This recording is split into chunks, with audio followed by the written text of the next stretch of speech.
Qu'est-ce que le chant lyrique? C'est le thème de ma page après tout. En effet, comme j'aime le dire, ici je chante de l'opéra, mais parfois ce terme est quelque peu impropre pour certaines raisons qu'on va évoquer et ça nécessite que je vous explique ce qu'est le chant lyrique. En tout cas, avant toute chose, n'hésitez pas à vous abonner à ce compte. Ici je propose très régulièrement des prestations de chant lyrique de fait, et j'ai notamment un autre compte où je fais des imitations humoristiques, rien à voir. Ce qu'il faut dire déjà pour introduire un petit peu le propos, c'est que lyrique, cet adjectif, ça vient de la lyre qu'on utilisait en Antiquité pour s'accompagner en chantant.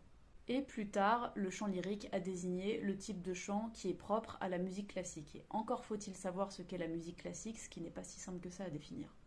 En effet, pour ne pas entrer dans les détails et pour vraiment résumer les choses, on considère que la musique classique débute à peu près à partir du Moyen-Âge et que c'est le type de musique qui s'oppose au folklore. Voilà ce qu'on pourrait dire, et encore une fois, je résume beaucoup, et donc le chant lyrique, c'est avant tout la technique lyrique qui est employée dans ce type de répertoire, qui est de fait très large. Et qu'est-ce que la technique lyrique? Eh ben, c'est un type de technique vocale qui est employé de façon à projeter très loin sa voix. En effet, c'est logique, puisque quand ce type de technique a commencé à être employé, j'allais dire amplifié, vous allez comprendre pourquoi après, bah justement, il n'y avait aucun moyen d'amplification, les micros n'existaient pas, et donc il fallait absolument projeter sa voix, dépasser les orchestres, etc.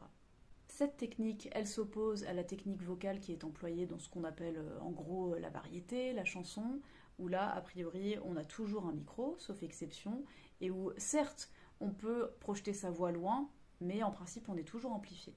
Et ça arrive parfois, mais très rarement, que dans le lyrique on soit amplifié. Ça m'est arrivé notamment l'année dernière, puisque j'ai joué le rôle de Bacchis dans La Belle Hélène d'Offenbach. Ça s'est passé au Zénith de Dijon, et comme les Zéniths, c'est pas fait normalement pour jouer de la musique classique, eh bien, on a été amplifié, on a eu des petits micros. Maintenant que cette distinction entre les deux techniques vocales a été faite, il faut maintenant expliquer pourquoi est-ce que, parfois, et même assez souvent, c'est impropre de parler de chanteur d'opéra.